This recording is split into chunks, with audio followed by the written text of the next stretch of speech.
کلیم یہ ہے کہ دیکھیے اگر یہ سوشلی کنسٹرکٹیڈ نہ ہوتا تو جینڈر رولز جو کہ ڈفرینٹ کلچرز میں ہیں وہ ان میں فرق نہ ہوتا. جیسے پاکستان میں خواتین کے جو رولز ہیں وہ ڈریسنگ کے حوالے سے ہوں وہ کسی بھی حوالے سے ہوں ان میں, اور یورپ میں جو خواتین کے رولز ہیں ان میں بہرحال دیر از سم ڈگری آف ڈفرینس, جس کا مطلب ہے کہ اس میں بہرحال سوشل کنسٹرکٹ کا کسی نہ کسی حد تک حصہ ہونا چاہیے کلچرل کا. اچھا, اس پہ جو دوسری طرف والے لوگ ہیں ان کا آرگومنٹ یہ ہے کہ ٹھیک ہے ہمارے ڈفرینٹ کلچرز میں جینڈر رولز جو ان کے اندر ویریشن پائی جاتی ہے اور ڈائیورسٹی پائی جاتی ہے,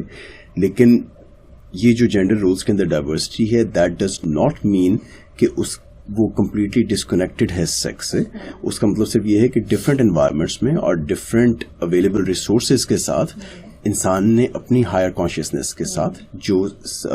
نیڈس تھیں, جو بایولوجیکل نیڈس تھیں, ان کے ڈفرینٹ سولوشنز ڈھونڈے ہیں اور ان سولوشنز سے ایک ورائٹی آ گئی ہے. جیسے اس کی ایک مثال فوڈ میں لی جا سکتی ہے کہ nobody says کہ فوڈ کا تعلق ہماری بایولوجیکل نیڈ سے نہیں ہے, it is directly related to hunger, ہماری بایولوجیکل نیڈ سے ہے, لیکن اس کے باوجود ہمارے جو فوڈ کلچرز ہیں وہ بہت ڈفرینٹ ہیں جس کے ریزنس ڈفرینٹ اویلیبل پروڈیوس بھی ہیں, انوائرمنٹل فیکٹرز بھی ہیں. جیسے پہلے ہماری بات ہوتی رہی ہے کہ مثلا اسپائسیز جو ہیں وہ ان جگہوں پر ایڈ کی گئیں جن جگہوں پر ٹیمپریچر زیادہ تھے, گرمی زیادہ تھی,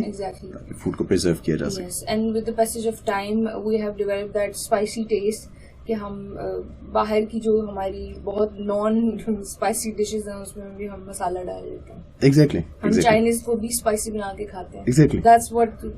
وی لائک ٹو ایٹ, کہ ہماری زبان فیملیئر ہے. کلچرز اسی طرح سے ڈیولپ ہوتے ہیں, اور اب پھر جب وہ نیڈس ختم ہو گئی ہیں, ریفریجریٹرز وغیرہ آ گئے ہیں, تو پھر اب بہت سارے ڈفرینٹ جو کلچرز ہیں وہ مکس ہوتے چلے جا رہے ہیں, جس طریقے سے جینڈرز کے کیس میں ہو رہا ہے کہ اب جینڈرز جو ہے ایکسپینڈ کر رہی ہیں اپنا اسپین. تو ٹروتھ کہاں پہ ہے, مطلب کیا is it entirely disconnected gender from the sex, یا از اٹ